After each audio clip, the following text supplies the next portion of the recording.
VIP voice இன் police.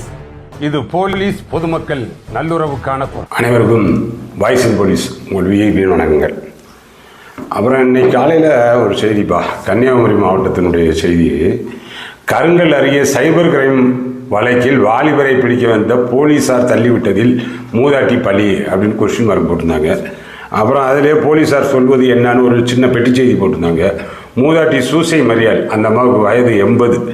Police தள்ளிவிட்டதால் அவர் உயிர் இழந்ததாக தகவல் பரவியது. இந்த தகவல் பரவியவுடன் குமரி மாவட்ட காவல்துறை, அவங்க மாவட்ட காவல்துறை ஒரு மறுப்பு அறிவிப்பு, ஏன்னா அது அறிவிப்பு எண் 13, 14 2 வெளியிட்டிருந்தாங்க, அதுவும் போட்டிருக்கேன்.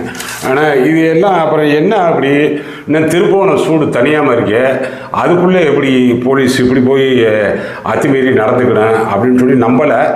பட் இருந்தாலும் என்னதான் ஆக்சுவலாக அப்படின்றதுக்காக பார்த்தேன். அது என்னென்னா, அந்த கருங்கல் லிமிட்டு அதனுடைய மத்திக்கோடு பாம்புரி வாய்க்கால் பகுதியைச் சேர்ந்த அவர் வர்கீஸ் ஆண்டனி, எக்ஸ் சர்வீஸ்மேனு, அவருடைய ஒய்ஃபு சந்திரகலா, இவங்களுக்கு 2 பசங்க. இந்த சந்திரகலா வந்து மக்களை தேடி மருத்துவம் அந்த ப்ராஜெக்டில் அவங்க எம்ப்ளாயியாக இருக்காங்க. இந்த 2 பசங்களில் மூத்த பையன் வந்து சாகித் ஜெட்லி, அவன் வந்து நாகர்கோவிலில் பாலிடெக்னிக் படிக்கிறான். அவனுக்கு வயது 20. டெய்லி அவங்க வீட்டிலேருந்து நாகர்கோவிலுக்கு பஸ்ஸில் போகக்கூடியவன். அப்படி பஸ்ஸில் போயிட்டு வரும்பொழுது திங்கள் நகரை சேர்ந்த ஒரு திருமணமான பெண்ணு, வயது 28. அந்த பெண்ணு வந்து நாகர்கோவிலில் ஏதோ பியூட்டிஷியன் கோர்ஸ் போகிறதாகவும் இவன்ட்ட பழகுது. அதுதான் வந்து வழியை வந்து இவன்ட்ட பழக்கம் ஏற்படுத்துது. அந்த பொண்ணுக்கு வயது 28, இவனுக்கு வயது 20. அந்த பெண்ணு இவன்ட்ட வந்து பழக்கம் ஏற்படுத்தும் பொழுது தனக்கு வயது 23ன்னு, தனக்கு திருமணம் ஆகலை அப்படின்ற மாதிரியும் சொல்லுது. அதனை தொடர்ந்து அப்புறம் இந்த பையனை ரெகுலராக வந்து கொஞ்சம் நெருக்கமாக 2 பழக ஆரம்பிக்கிறாங்க. ஒரு குறிப்பிட்ட கட்டத்தில் லவ் பண்ணுறோம்னு சொல்லி அந்த பொண்ணு வழியை வந்து சொல்லுது. அது தொடர்பெல்லாம் வந்து பார்த்துருக்கேன் பாருங்கள். அப்புறம் இவங்க 2 பேருமே கிளம்பிடுறாங்க, டெல்லி வரைக்கும் போயிருக்காங்க. இந்த பையன் வந்து ஏதோ இந்த ரயில்வேயில் வந்து அந்த கான்ட்ராக்ட் எம்ப்ளாயி ஸ்வீப்பராக தான் இருக்கேன்றான்.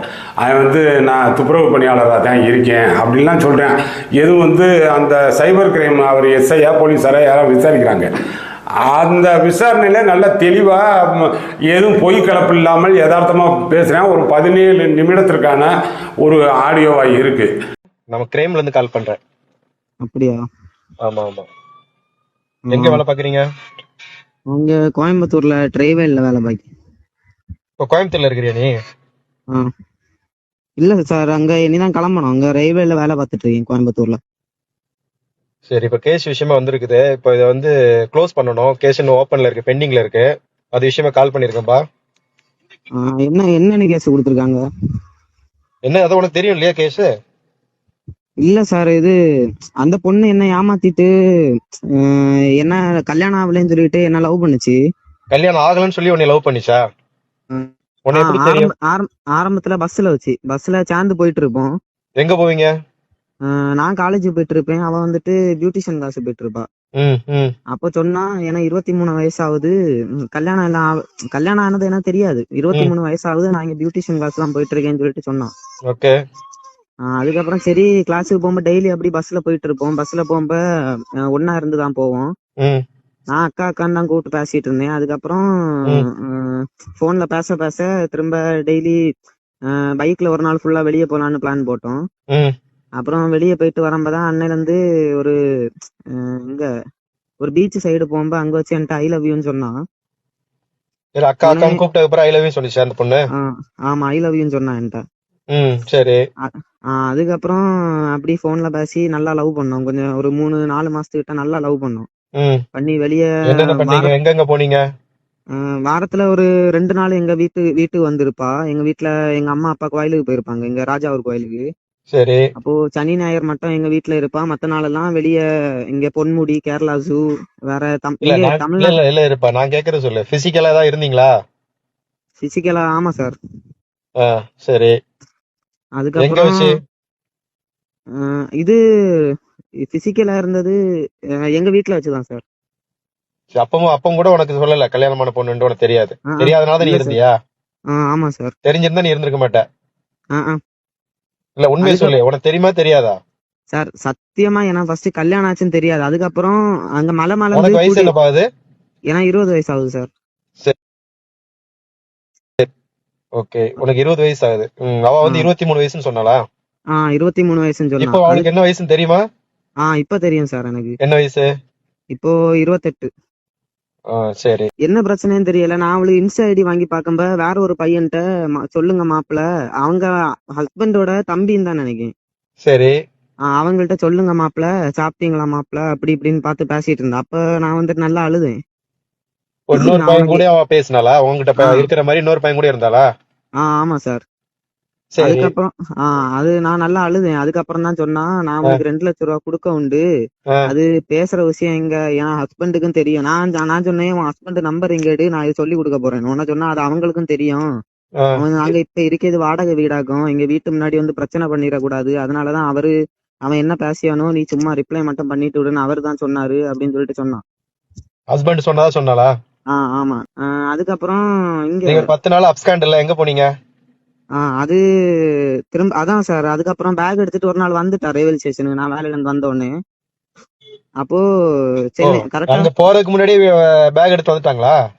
ஆமா, நாங்க சென்னையில வேலை பார்த்துட்டு இருக்கோம்ல, பேக் எடுத்துட்டு வந்தா. சென்னையில வந்துட்டு போன் அடிச்சா உடனே நான் வந்துட்டு அங்க இருந்து சரின்னு சொல்லிட்டு வந்துட்டாளேன்னு சென்னைக்கு சொல்லிட்டு வந்தா? சென்னைக்கு வந்தா பேக் எடுத்துட்டு. தனியாவா? பேக் சர்டிபிகேட் எல்லாமே எடுத்துட்டு சென்னைக்கு அவ தனியா தான் வந்தா. சென்னையில எங்க? சென்னை எக்மூர் ஸ்டேஷன்ல. நீ எங்க பாருந்த சென்னையில? நான் சொன்னேன் இல்ல சார், ரயில்வேல வேலை பார்த்துட்டு இருந்தேன். ஏன்னா அதுல கிளீனிங் வேலை சார் ரயில்வேல. சரிப்பா. அப்போ நீ எங்க ஸ்டே பண்ணிருந்த சென்னையில? நான் சென்னையில ரூம் இருக்கு சார் எனக்கு இந்த ரயில்வேல. சரி. அப்போ ட்ரெயின் அங்க நிக்கும் ஒரு நாள் அங்க நிக்கும். அந்த டைம் எங்களுக்கு அங்க போய் சைன் போட்டுட்டு ரூம்ல தங்கிடலாம். அந்த ரூம்ல யாரெல்லாம் இருப்பீங்க? அந்த ரூம்ல வேலை பாக்கி எல்லாரும் இருப்போம். சரி. நீங்க இந்த பொண்ணு கூட நீ உன் கூட எப்படி தங்கி ஸ்டே பண்ணிருந்தா? சரி, அப்ப டெல்லி வீட்டுக்கு போனீங்களா இல்லையா? போனோம் சார். போயிட்டு தான் அங்க இருந்தா வந்தோம் திரும்ப கிளம்பி. 2 பேருமா? ஆமா. அப்ப டெல்லியில 10 நாள் இருந்தீங்களா? அதான் அப்ஸ்காண்டா இருந்தது.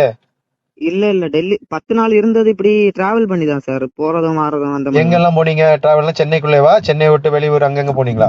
ஃபர்ஸ்ட் சென்னை வந்தாவா. அதுக்கப்புறம் டெல்லி போனோம். டெல்லி போக 4 நாள் ஆகும் போயிட்டு போறதுக்கு. சரி. 3. அதுக்கப்புறம் அங்க இருந்து திரும்ப வந்தோம். எங்க அவ்வளவுதான். தங்குனதுல எங்க தங்குனீங்க? தங்குனது ரூம் எடுத்து தங்கினோம் சார். இப்ப எல்லா இடத்துலயுமே நீங்க பிசிக்கல் உறவு வச்சுக்கிட்டீங்களா? ஆமா சார். சரி, இதுக்கு பணத்துக்குலாம் என்ன பண்ணீங்க? பணத்துக்கு வீட்ல இருந்து ஏதாவது பொருள் எடுத்து வந்திருந்தாங்களா? இல்ல கம்ப்ளைண்ட் வந்திருக்குது, அது விஷயமா நான் விசாரிக்கிறேன். வீட்ல இருந்து அவ கையில கிடந்த ஒரு மோதிரம் எடுத்து வித்து பைசா கொண்டு வந்தா இல்ல, ஸ்டார்டிங்ல. உண்மையை சொல்லுப்பா. அது மட்டும் தானே? வேற எதுவும் இருக்கா?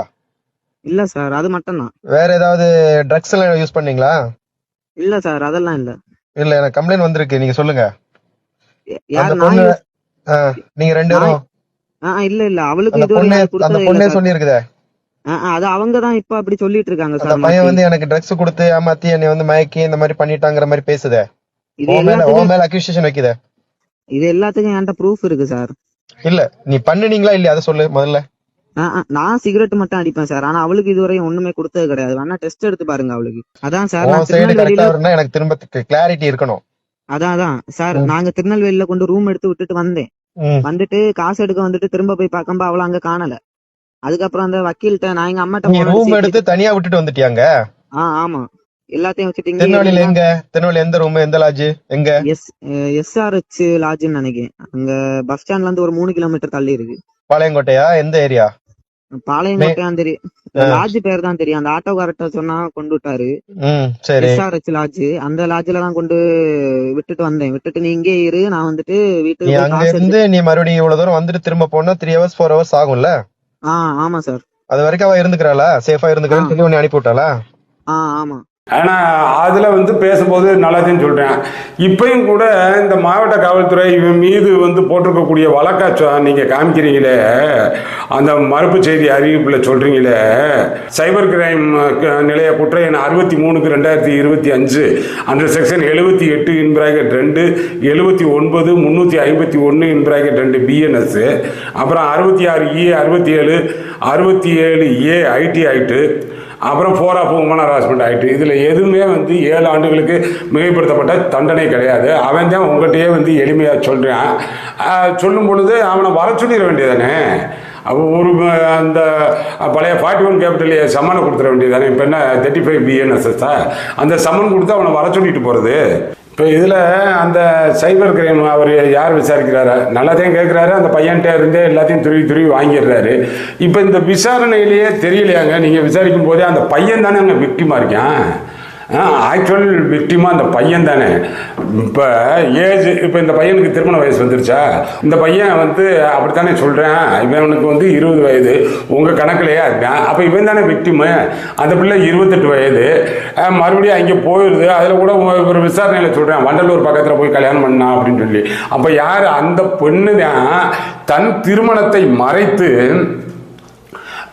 வந்து தனக்கு திருமணம் ஆகலை அப்படின்றத சொல்லி இவன்ட்ட வந்து உன்னை திருமணம் பண்ணிக்கிறேன்டா அப்படின்னு சொல்லி சொல்ல வருது.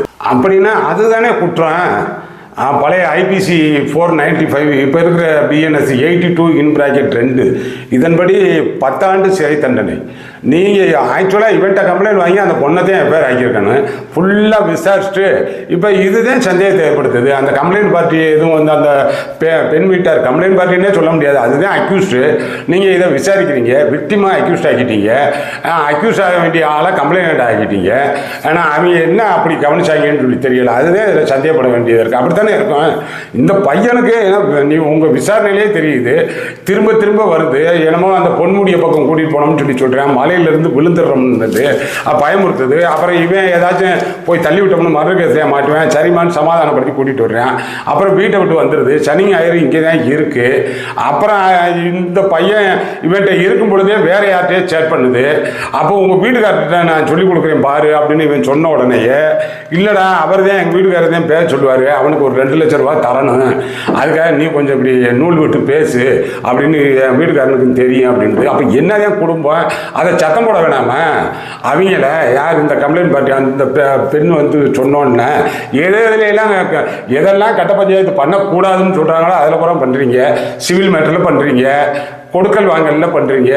இது அழகாக புத்தியை சொல்ல வேண்டியதானே. அவங்க ஃபேமிலியை கூப்பிட்டு, ஏப்பா அவன் ஒரு சின்ன பையலோட போயிட்டு இந்த பிள்ளை ஆசைப்பட்டு குடும்பம் நடத்துகிறேன் கல்யாணம் பண்ணுறோம்னா வேலை பார்க்குற இடத்துக்கு பூரா கிளம்பி போயிருக்கு, டெல்லி வரைக்கும் கிளம்பி போயிட்டு வந்திருக்காங்க, 10 நாள் கழிச்சு தான் வந்திருக்காங்க. இப்படி இருக்கிற பிள்ளைய நீங்கள் கொஞ்சம் கண்டித்து வைங்கப்பா அப்படின்னு அவங்க வீட்டாளுகிட்டையும் சொல்லி இந்த பிள்ளைக்கு ஒரு புத்திமதியை சொல்லி, அது எவ்வளோ நாளைக்கு தாங்கணும்னு சொல்லி தெரியாது. இது போலீஸ் விசாரித்து அவங்ககிட்ட இந்த மொபைல் ஃபோன் வந்ததற்கு பிறகு, இந்த சேட்டிங் ஈஸியாக ஆனதற்கு பிறகு, யாருக்கும் தெரியாமல் ஈஸி ஆக்சஸ் எல்லாருக்கும் கிடைக்கிது பார்த்தீங்களா? அதில் இது மாதிரியானது வருதுப்பா, இதெல்லாம் நாங்கள் எடுத்துக்க முடியாதுயா. இந்த பொண்ணு தான், உன் வீட்டு பொண்ணு தான் அவனை கூட்டிகிட்டு போய் கெடுத்துருக்குங்கிறத நல்லா அப்பட்டமாக தெரியுது, இந்த பாரு அப்படின்னு. அதில் அவன் என்னமோ வந்து படத்தை ஏற்றிட்டானா, ஆமாம் அவனுடைய ஏடிஎம் கார்டு சர்டிஃபிகேட்டு இதெல்லாம் இந்த பிள்ளைகிட்ட இருக்காமல, ஒழுங்கு அதை வாங்கி கொடுங்கடா, பேசாமல் ஒருத்தனுக்கு கொடுத்தா அவன் வீட்டில் இருக்கடா அப்படின்னு சொல்லி எளிதாக போகிறத விட்டுவிட்டு, இது கட்டாயம் அப்படித்தான் சந்தேகப்படுறாப்புல இருக்குது. இந்த விசாரிச்சிருக்கிறால சைபர் கிரைம், உங்கள் எஸ்பிக்கு தெரியுமா இந்த விசாரணை தகவலை கொண்டு போனீங்களா? ஆனால் இந்த மாதிரி தாங்க ஆயிருக்கு அப்படின்னு சொல்லி அவர்கிட்ட சொல்ல வேணாமா? இதுதான் இதில் நடந்திருக்கு அப்படின்னு சொல்லி. இது காலையில் 6 மணிக்கு அக்யூஸை தேடி போகிற கேஸாக இது. காலையில் 6 மணிக்கு என்ன அவங்க வீட்டில் காப்பி குடிச்சிட்டு வரலாம்னு போனீங்களா? அந்த அம்மாவை கூட மரிய சூசையா அந்த அம்மாவை கூட பாவம் எந்திரிச்சு அந்த இது கதறது பாருங்க, யார் மருமக. ஆனால் மாமியா எந்திரிச்சு வந்துச்சு, ஒரு காப்பி தண்ணி கூட குடிக்கலைங்க, அதுக்குள்ளே சவட்டி எடுத்துக்கிட்டாங்க அப்படின்னு சொல்லி. ஆனால் அப்படி காலையில் 6 மணிக்கு 5 மணிக்கு தேடி போகிற வழக்கா இது? நார்மலாக ஒரு சம்மனை போட்டால் வந்துட்டு போகிறேன், அவரே ஒத்துக்கிறாரு எஸ்பி. இனி ஒன்றும் நீங்கள் மாற்றம் சொல்ல முடியாது. நல்ல வேளை இதுக்கு அந்த கன்னியாகுமரி தக்கலையை சேர்ந்த வக்கீல், அவர் அட்வொகேட் விஜயகுமார், அவர் இந்த வழக்கை முன்னிலையாக எடுத்து அப்படியே தானே இரணியல் மேஜிஸ்ட்ரேட்டுக்கு அந்த பெட்டிஷனர், ஆனால் அவங்க சந்திரகலாவை கூட்டிகிட்டு போய் பெட்டிஷனரை ஆக்கி மனு கொடுத்து நேற்றே கருங்கல் காவல் நிலையத்தில் ஒரு சர்ச் வாரண்ட் போட்டு அவர் பார்த்துட்டு அந்த சர்ச் வாரண்ட்டுக்கான மனுவை டிஸ்போசல் பண்ணியிருக்கிறாரு. இப்போ மறுபடியும் ஹைகோர்ட்டுக்கு இன்றைக்கி மென்ஷன் பண்ணிட்டாங்க. இன்றைக்கி என்ன தேதி? 30ஆம் தேதி இன்றைக்கி மென்ஷன் பண்ணியிருக்காங்க. நாளைக்கு ஹானரபிள் ஜஸ்டிஸ் திரு SM சுப்பிரமணியம் அவங்களுடைய முன்பு விசாரணைக்கு வருது. இது தொடர்பாக பாடி இப்போ வரைக்கும் ஆசாரி பள்ளம் அந்த கவர்மெண்ட் GHல அங்கே வச்சுருக்காங்க, இன்னும் போஸ்ட்மார்ட்டம் முடியலை. இந்த சிக்கலை இழுக்கணுமா அப்படின்றத பாருங்க.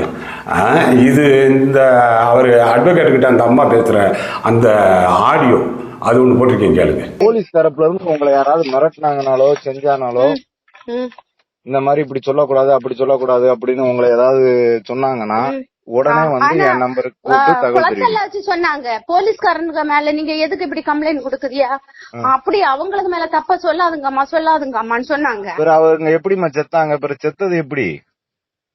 நான் அந்த ஆள்கிட்ட கேட்டேன், போலீஸ்காரங்களை கூட அந்த ஆளு வந்தாரு, அந்த இது யூனிஃபார்ம் போட்ட ஆளு. நான் சொன்னேன், நீங்க தானே வீட்டுக்கு வந்தியா, கும்பிட்டேன் இல்ல, ஏன்னா மாமியார் உங்கள்ட்ட கையெடுத்து கும்பிட்டு இல்ல, அடிச்சு கொண்டு போட்டியா இல்ல, 4 பேரமா சேர்ந்து அடிச்சுதானே கீழே தள்ளு போட்டி சவுட்டிட்டு ஏறிட்டு ஓடுனியா. அதே ஏலம்பலம் கிட்ட வந்து சார், அது உறக்கத்தோட எழும்பி அது வந்தது. ஒரு கிளாஸ் காப்பி தண்ணி கூட அதுக்கு கொடுக்க முடியல. இவனு வந்து இங்க செய்த அட்டகாசம். மொத்தம் எத்தனை பேர் வந்தது? எத்தனை பேரு? முதல்ல 2 பேர் வந்தாங்க. அதுக்கு அடுத்தது திருப்பி வீட்டுக்குள்ள இவன் இருக்கேன்னு சொல்லி அது கண்டுல அதை போக மாட்டான் அப்படின்னு வெயிட் பண்ணி இருந்தானுவா. வெயிட் பண்ணி இருந்து அதுக்கு அடுத்தது இது யூனிஃபார்ம்ல ஒரு போலீஸ் வந்து அதுக்கு பிறகுதான் உள்ள வந்தானுவா 3 பேரு. இந்த ஆளோட சேர்த்து 4 பேர், எல்லாம் குண்டா இருந்து சைபர் கிரைம்ல இருந்து வந்து எங்க வேலையை நாங்க பாக்கணும், எஸ்பி ஆபீஸ்ல இருந்து எங்களை விட்டுருந்த அப்படின்னு குளச்ச எஸ்பி ஆபீஸ்ல விட்டுருந்தேன். நான் சொல்லி நான் பிள்ளைய கூட்டிட்டு வரேன், 8 மணிக்கு நான் கூட்டு வரேன், மகளிர்ல இதுல இருந்து மேடம் என்ன 1 மணிக்கு அவனை கூட்டு வர சொல்லி இருக்கு. நான் கூப்பிட்டு வரேன், இவன் சொல்லியேன், இவனை பிடிச்ச பிறகு இவன் சொல்லியேன், நான் வாரேன் அம்மா, நீங்க என்ன கூட வாருங்க அம்மா, என்ன கூட வாருங்க அம்மா, நான் வாரேன்னு இருந்த பிறகு விட்டையில ரூமுக்குள்ள இருந்து பிடிச்சு வருதுன்னு சொல்லியேன். குண்டாஸ்ல போடுவோம் பிள்ளை, அவனுக்கு ஆளுவா போல இருக்கு. அந்த பொண்ணுங்க அப்பங்காரன் வந்து RSS காரனா. சரி, அவன் அந்த பார்ட்டிக்காரனும் கூட வந்திருந்தானா? இல்ல பார்ட்டிக்காரன் அந்த பொண்ணுங்க மாப்பிள்ளக்காரன் நேத்து சாயங்காலம் இங்க வந்துட்டு போனான். சாயங்காலம் எங்க வீட்டுக்கிட்டோடி பைக்ல வந்துட்டு போனான். நாங்க பார்த்த உடனே நான் மகளிர் திட்டத்துல போலீஸ் அந்த மேடத்துக்கு சொன்ன, அந்த பையன் இங்க வந்துட்டு போறான் அப்படின்னு. இது ஐடியா என்ன பையன் ட்ரக் கேஸ்ல இது உள்ள தள்ளணும் உள்ள ஐடியால தான் இது எல்லாருமே இருந்தது. கஞ்சா கேஸ்லயா? ஆமா, கஞ்சா கேஸ்ல வேணும் உள்ள தள்ளணும் என்ன. சார், நான் ஒரு வீடியோ உங்களை அனுப்பி தரேன், பாக்குறீங்களா? அனுப்பி கொடுங்கம்மா. இந்த நம்பர்ல எனக்கு ஒரு ஹாய் போட்டு விடுங்க சார். நான் போட்டு வரேன். உங்களை யாராவது மிரட்டினாங்கன்னா எங்களுக்கு இமிடியேட்டா உடனே கால் பண்ணணும், நாங்க அந்த கிளம்பி வர்றோம். சரிங்களா? இல்லை தெரியுதா, அந்த அட்வொகேட்டு இப்போ வந்து அவர் ஒரு நல்ல சமூக ஆர்வலராக இருப்பார் போல், ஒரு இளம் வழக்கறிஞர், அவர்கிட்ட இதை எடுத்திருக்காங்க. அவர் எந்த விதமான பண எதிர்பார்ப்பும் இல்லாமல் இந்த இதை ஒரு மனித உரிமை ஆர்வலராக இருக்கிறார். அதனால் அதை எடுத்து செய்கிறாருன்னு வைங்க, நல்ல முறையில் போகும். ஆனால் இது எப்படி ஒரு தேவையில்லாத வேலை அப்படின்றத இந்த மாவட்ட காவல்துறை நிர்வாகம் உணர்கிறதா இல்லையா? இதை ஏதோ பொய் செய்தியை பரப்பி விட்டீங்கன்னா என்னத்தை பரப்பி விடுறது? கடும் நடவடிக்கைன்னா நீங்களே தானே சொல்றீங்க. காலையில் 6 மணிக்கு போனாங்க, SI 2 போலீஸு அப்படின்ன பெண்ண 2 பேர் போனான்னா 3 பேர் போனான்னா, ஆனால் அந்த அம்மா 3ன்னு சொல்லிடுச்சா? அதுதான் இப்போ பிரச்சனையா? அதில் கொண்டு போய் கீழே தள்ளி விட்டு அந்த அம்மாவை நீங்கள் 80 வயது ஆனால் ஒரு மூதாட்டி நீங்கள் இல்லைனாலும் அடுத்த வாரம் அதுவாக இயல்பாக மரணத்துக்கு போகும்னா அது தனி. தள்ளிவிட்டு மரணம்னா அவ்வளோதான். தள்ளிவிட்டு மரணம்னா அஃபென்ஸ் தானே. இப்போ வந்து கொலையாகாத மரணமா, culpable homicide not amount to murder வருமா? அது ஏதோ ஒன்று நீங்கள் தள்ளி விட்டதுனால நடந்தது, அப்படித்தான் வரும். அதனால் இதற்கு தேவையா? பக்காவாக இந்த சைபர் கிரைம் போலீஸினுடைய விசாரணை இது லென்த்தியாக இருந்துச்சுப்பா. ஒரு 20 நிமிடத்துக்கு என்னமோ அந்த ஆடியோ அது போட முடியாது, கொஞ்சம் கட் பண்ணி அதுக்காக போட்டேன். வேணும்னாலும் நம்மகிட்ட ஃபுல் ஆடியோ இருக்குது. அந்த பையனே ஏகப்பட்ட டிஜிட்டலாக வச்சுருக்கேன், இவங்க போனது வந்தது. இதுவே பாருங்கள், அது சைபர் கிரைம். நீங்களே சைபர் கிரைம் தானே, நீங்கள் பேசுகிறத பையன் ரெக்கார்ட் பண்ணிட்டேன். நீங்களா ரெக்கார்ட் பண்ணி இதை இப்போ வெளியே விட்டீங்க. சைபர் கிரைம் யாரோ ஒருத்தர் பேசுகிறாருல, அவன் ரெக்கார்ட் பண்ணுறேன்றது உங்களுக்கு தெரியுமா? தெரியலை. நீங்கள் சைபர் கிரைமா? அவன் 20 வயசு பையன் சைபர் கிரைமா? அவன் ரெக்கார்ட் பண்ணி இவர்கிட்ட நான் இவ்வளவும் சொல்லிட்டேன், எல்லாமே அவருக்கு தெரியும், அப்படி இருந்து என்னையே அக்யூஸ்ட் ஆக்கிட்டாங்க பாருங்கள். அவன் அக்யூஸ்ட் ஆக வேண்டியவனை கம்ப்ளைண்ட் ஆக்கி இவன் வீட்டுக்கு நான் 5 மணி 6 மணிக்கு போய் அந்நேரத்தில் அதிகாலையில் கதவை தட்டி அங்கேருந்து வீட்டில் இருந்த மூதாட்டியை தள்ளி விட்டு அது குய்ய முறையான கத்தி அதை தட்டி விட்டு மட்டுமல்லாக்க கிடக்கு. அதனுடைய மரணத்திற்கு காரணமாகி இவ்வளவு வேலைக்கு தேவையான்னு பார்த்துக்கோங்க. இது ஒன்றுமே இல்லாத ஒரு லொப்ப கேஸு. இது ஒரு கேஸே கிடையாது. ஆனால் சும்மா நீங்கள் வந்து போட்டோம்னு கூட வச்சுக்கோங்க. என்னமோ அவன் தான் பயங்கரமான அக்யூஸ்ட் ஆகிக்கணும். அந்த அம்மாவே சொல்லுதில்ல, அவனை வந்து அந்த கஞ்சா கேஸில் போடுறதுக்கு பார்த்தாங்கன்னு சொல்லி அதைத்தான் போலீஸ் செய்யும். ஆனால் அதனால் இதெல்லாம் பார்த்துக்குங்க. வந்து இப்போதைக்கு அவர் முதல்வரை எத்தனை இடத்துல தான் எங்கே தான் அடிக்கடி ஓயாமல் வந்து சாரிம்மா கேட்க வைப்பீங்களா? போலீஸாருக்கு தான் கேட்குறேன், மாவட்ட நிர்வாகத்துக்கு கேட்குறேன். அது நமக்கே இதாக இல்லையா? எலெக்ஷன் நெருங்கிக்கிட்டு இருக்குங்க. ஆட்சி அரசு பொறுத்த வரைக்கும் சரியாக போயிடும் போல, அரசு அதிகாரிகள் பண்ணக்கூடிய குளறுபடி குழப்பமான வேலை, குறிப்பாக காவல்துறை அதிகாரிகள் பண்ணக்கூடிய வேலையில் அரசுக்கு கெட்ட பெயர் ஏற்பட்டு அதுதான் அதனுடைய தேர்தல் தோல்விக்கு காரணமாக அமைகிற மாதிரி வந்துடும் போல. அதனால் அதெல்லாம் பார்த்துக்குங்க, அது சொல்லணும் போல இருந்துச்சு. பாருங்கள், அதுக்கு அடுத்தடுத்த நல்ல பதிவுகளில் சந்திப்போம். நம்ம சேனல் நம்ம சப்ஸ்கிரைப் பண்ணலைன்னா சப்ஸ்கிரைப் பண்ணிக்கோங்க. வணக்கம்.